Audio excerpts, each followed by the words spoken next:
Hello guys, welcome to BS cooks. ఈరోజు మనం సింపుల్గా ఈజీగా చాలా త్వరగా రెడీ అయిపోయే ఒక గోంగూర రెసిపీని చూద్దాం. ముందుగా అయితే ఇలా గోంగూరని ఫ్రెష్గా వాష్ చేసి పక్కన పెట్టుకోండి.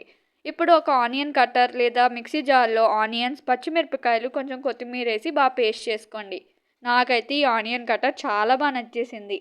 చాలా ఈజీగా కట్ అయిపోతున్నాయి ఆనియన్స్ అన్నీ. ఇప్పుడు దాన్ని పక్కన పెట్టుకొని కుక్కర్ని పెట్టుకొని అందులో ఆయిల్ వేసి ముందుగానే పేస్ట్ చేసి పెట్టుకున్న ఆనియన్స్ని వేసి దాంతోపాటు గోంగూరని వేసుకొని కొంచెం పసుపు, అలాగే కొంచెం మిరపకాయల పొడి, అలాగే కొంచెం ధనియాల పొడి, దాంతోపాటు ఒక గ్లాస్ ఆయిల్, అలాగే తగినంత వాటర్ని వేసుకొని ఒక 4 to 5 విజిల్స్ వచ్చేదాకా కుక్కర్ని లో ఫ్లేమ్లో పెట్టుకోండి. ఇలా అయ్యాక ఒక స్మాషర్ తీసుకొని గోంగూరని బాగా నీట్గా కలపండి. అలా కలుపుతున్నప్పుడే అందులో తగినంత ఉప్పుని వేసుకోండి. ఇప్పుడు వేడి వేడి గోంగూర రెడీ. ఈ ఈజీ రెసిపీని మీరు బిర్యానీలో లేకుంటే వైట్ రైస్లో తినొచ్చు. Thank you. Do like, share and subscribe.